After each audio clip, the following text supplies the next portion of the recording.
পরিবারের শাখা কয়টি বলো তো? তুমি করনি কেন বাবা? দেখি ওখানে কি এঁকে রেখেছো? হাত? কি খুশিতে হাত?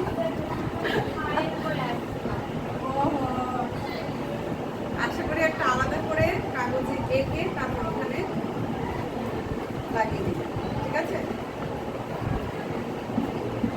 এইখানে যদি একই রকমের রং দিতে ভালো হতো না, কারণ আমরা দুটো আলাদা আলাদা স্ট্রাকচার বা রং দিয়ে শিল্পকলার যে শাখা সেটা দিয়ে আর বাকি কোথায় রান্না সাজানো এদিকে আছে চিত্রকলা মৃৎশিল্প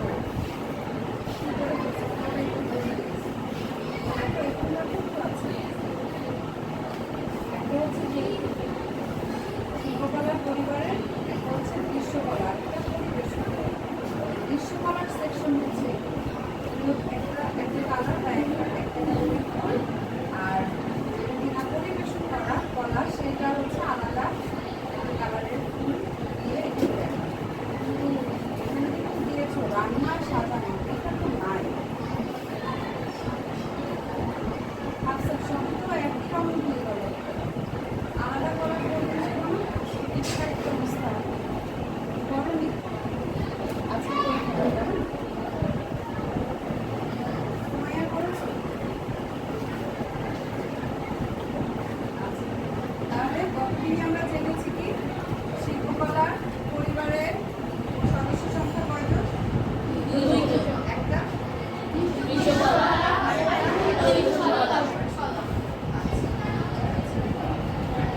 তাহলে আমরা আজকে আমরা আছি কত কোন কোথায় কে বলতে পারবো?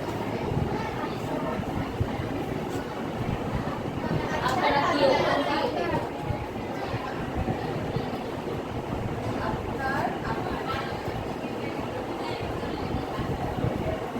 ঠিক আছে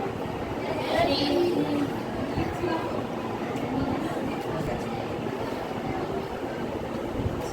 তাহলে দেখো আমরা সবাই বইয়ের 35 পৃষ্ঠা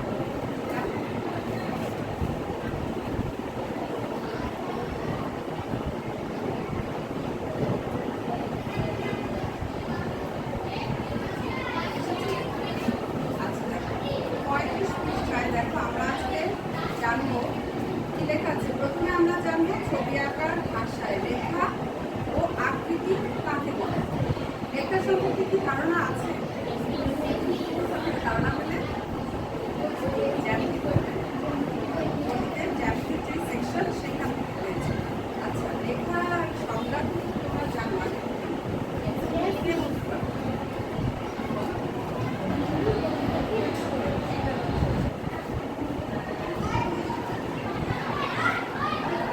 মুখের সামনে কে?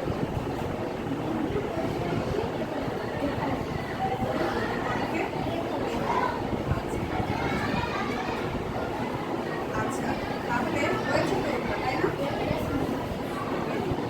আর রেখা কি শুধু এইরকম স্ট্রেট লাইনে যাবে? তাহলে বলা হচ্ছে কি বিন্দুর গতিপথ, তাই না? এই হচ্ছে কি বিন্দু, এইটা যেদিকে যাবে স্ট্রেট যেতে পারে, আবার জিগজ্যাগ যেতে পারে, আবার ঢেউ খেলানো যেতে পারে, তাই না? অনেক রকম ভাবে যেতে পারে, এই বিন্দুটা অনেক রকম ভাবে যেতে পারে না? আর এইগুলোর মাধ্যমে কি আমরা নকশা আঁকতে পারি? পারি না? শুনতে পাচ্ছি না? তাহলে রেখা এখানে কয়টি? সোজা সরলরেখা ও বক্ররেখা, সেটা হবে সোজা আর বাঁকা। আচ্ছা তাহলে এরপরে দেখো আমরা দেখবো এবার আকৃতিটা কি সেটা কি রেখার তৈরি হয় আকৃতি, যেমন হচ্ছে কি একটি রেখার এক প্রান্ত যখন অন্য প্রান্তকে স্পর্শ করে তখনই আকৃতির সৃষ্টি হয়। একটি রেখার এক প্রান্ত যখন অন্য প্রান্তকে স্পর্শ করে, দেখো এটা হচ্ছে কি একটা রেখা, তাই না? এই যে এখান থেকে রেখার একটা স্টার্টিং হয়েছে, এটা হচ্ছে একটা প্রান্ত। এখন এসে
দ্বিমাত্রিক।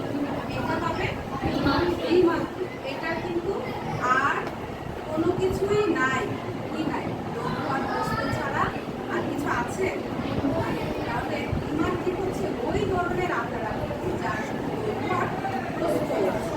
এখন এটাকেই আবার দেখো ত্রিমাত্রিক বা 3D-তে রূপান্তরিত করা যাবে।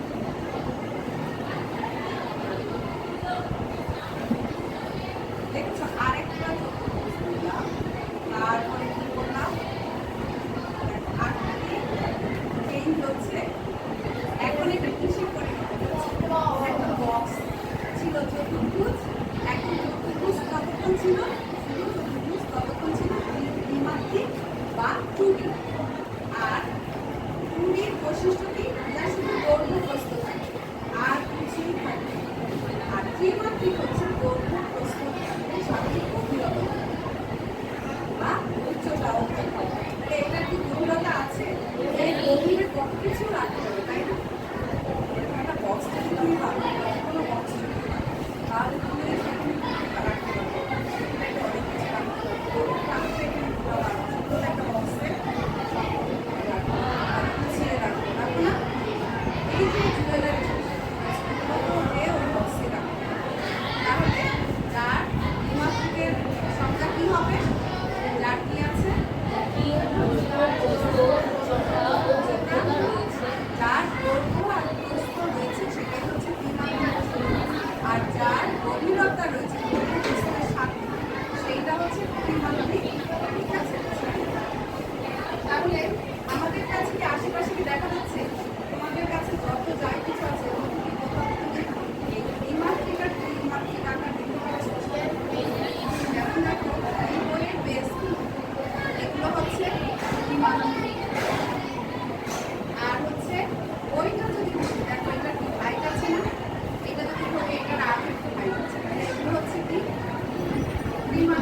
রে গা মা পা প্রত্যেকটা যেরকম যতটুকু সেকেন্ড ধরেছিলে ওই হাইট নিয়ে যেরকম থাকে ততটুকু সেকেন্ডে থাকতে হবে।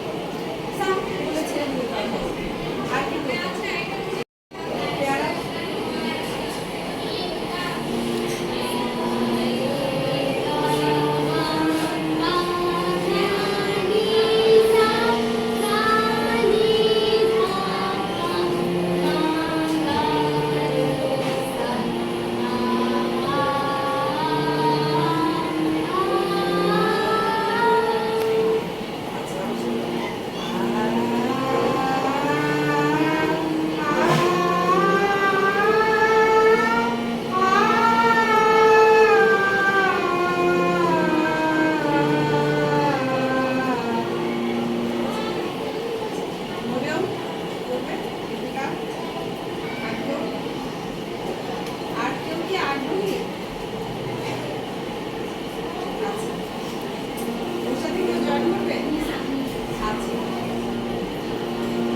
হ্যাঁ।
আমরা পৃষ্ঠা 35 থেকে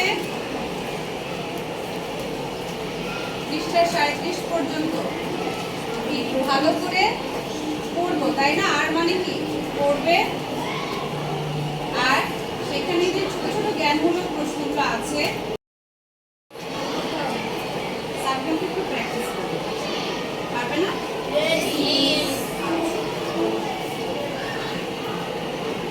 সবাই ডায়েরি লিখে সাইডে রাখবে।